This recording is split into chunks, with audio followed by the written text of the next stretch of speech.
The internet just went down, and it's not your Wi-Fi just acting up or a local service outage. It's down everywhere around the world. What will happen next? Communication breakdown? Mass panic? Even an all-out war? Here's what'll happen in the next 60 minutes as the world slowly falls apart without the internet. In the first minute of the world without the internet, nothing will seem out of the ordinary. At this point, people are looking at their phones, computers, and TVs as they start to buffer or display an error message. Most are thinking that their internet is just being really slow today. Minute 2. People begin to get slightly annoyed that their electronic devices aren't working. Companies that rely heavily on internet like Google, Amazon, and Apple know that something is not quite right, but are still waiting for their backup servers to kick in. Minute 3. There is collective panic around the world as people realize there is something terribly wrong. Devices are rebooted, entire systems are shut down and turned back on again, but nothing works. Minute 4. Everyone holds their breath as they try to log back into social media and see what's going on. Since there is no internet, Facebook, Instagram, TikTok, Twitter, Snapchat, and all other websites do not load. Minute 5. Instead of texting and using social media, people begin to dial their phones. But since modern cell networks rely on the internet to coordinate communication, even phone calls don't go through. Minute 6. People get frustrated. Phones are thrown against the walls, computer keys are slammed down. Everyone now knows something is going on, but are not sure what the problem actually is. Minute 7. People begin to calm down.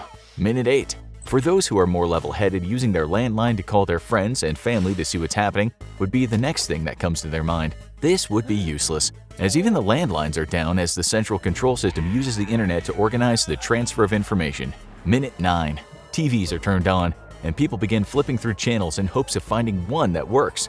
But all they get are error messages stating that there's a connection problem, and without the internet, live streaming services have gone down as well. Minute 10. People rush out to their cars or rummage through their old belongings to find a radio. Satellite radios like SiriusXM will no longer be broadcasting, as they use the internet satellites to function. But AM and FM radios will still pick up broadcasts since they use radio waves. The world listens. Minute 11.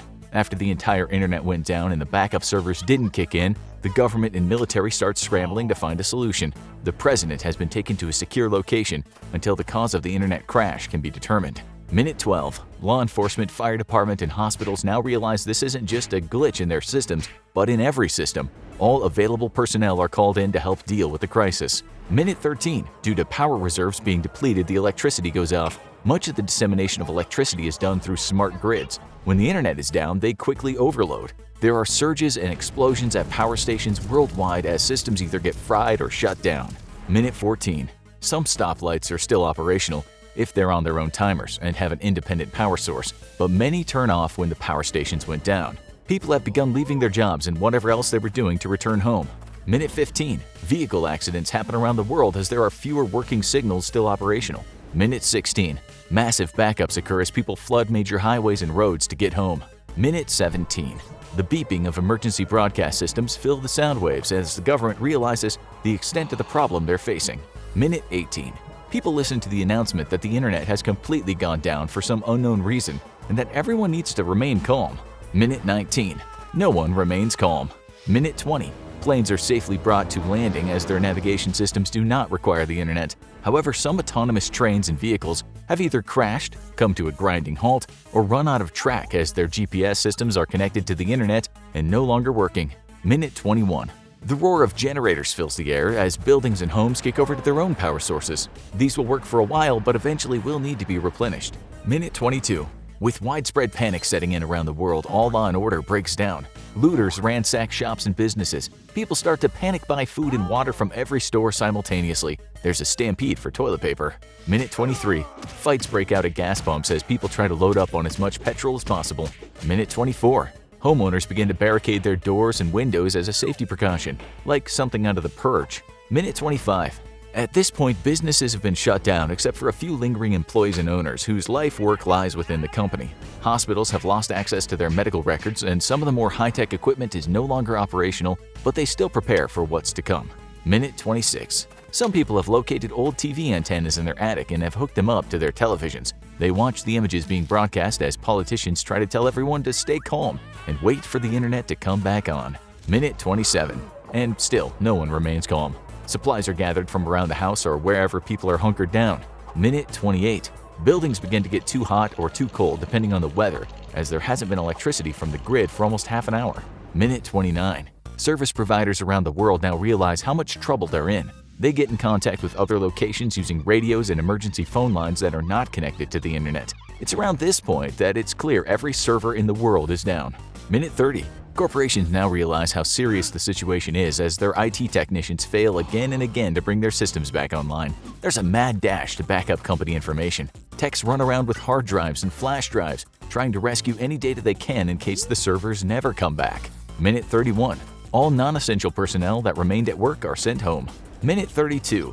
World leaders meet with their cabinets to try and decide what the next move should be. Some have aggressive agendas, while others believe they need to stay vigilant and wait out whatever caused the chaos around them. Minute 33. The orbits of some satellites have started to degrade, to the point that they're getting dangerously close to the atmosphere. If the internet isn't restored soon and we cannot communicate with them, they will eventually burn up, alongside all of humanity's hopes for returning to normality. Minute 34.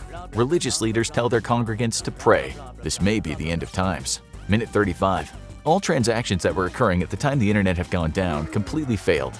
This means that money deposits, credit card payments, and cryptocurrency payments have all come to a halt. If anyone wants to make a purchase, they need to use cold hard cash, or like many, they'll end up grabbing whatever they need in the chaos that's ensuing around them. Minute 36. Internet companies try to find workarounds to reroute or piggyback off different servers. Nothing works. Minute 37. Financial institutions realize that keeping their doors open will do no good. Vaults are locked, but not before some are overrun by people in a panic trying to get money out before it's all lost. Minute 38. Sirens can be heard everywhere as the police try to maintain order. EMTs try to help those who have been hurt, and the fire department rushes to keep accidental or intentional fires under control. Minute 39. Seems like all hope is lost. People were so used to having instant access to everything they wanted through the internet. Nobody knows what to do now. Minute 40. Real anxiety begins to set in as the addiction to phones and the internet starts to hit people, like having withdrawals from an addictive drug. They can't reach their friends and family. Access to news and information is limited. Minute 41. Many people retreat from the outside world and rock slowly back and forth, trying to cope with an internetless reality. Minute 42. A few people breathe a sigh of relief as they realize the stress of work and the demand to always be answering phone calls, emails, and texts is now gone. Minute 43. People start to think, maybe this isn't so bad. Minute 44. Internet going away parties are organized and there are massive turnouts of people who celebrate the fact that there is no more internet.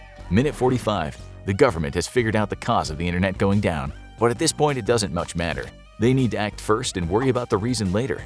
They've been trying to reach their allies, but with limited access. Every military branch is put on high alert. War may be coming.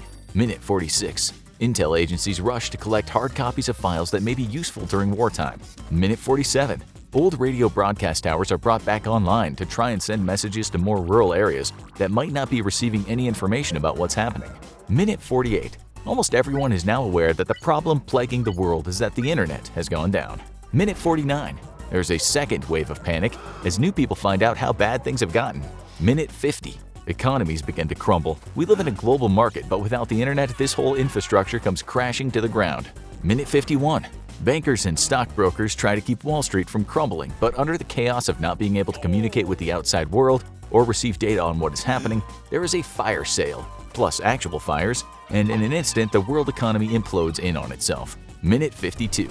Military personnel and assets are directed to return home in order to protect their nations. Minute 53. Scientists, engineers, and programmers work frantically to try to figure out any way to get the internet back online. Minute 54. People find their Game Boys and play video games the old-fashioned way to get their fix and pass the time. Minute 55. Most people are either already home or will never make it home because of accidents and the unintended consequences of mass panic. They still hold their cell phones in their hands, hoping that the world will return to normal. They watch the staticky screens or listen to the radio in horror as the world crumbles around them. Minute 56. With no intel of what's going on in the world, certain countries mobilize their military and prepare for all-out war. Governments start blaming one another. Troops are sent to borders ready to defend or fight. Minute 57. Young people turn their electronic devices off and back on again in hopes that this will magically restore normalcy. Minute 58. Adults remember a time without the internet, but it was so long ago, and now they aren't sure if they're ready to go back to that life. Minute 59. Older generations sit quietly with a book, most likely on a rocking chair, enjoying the stillness that left the world long ago with the invention of the internet. Minute 60.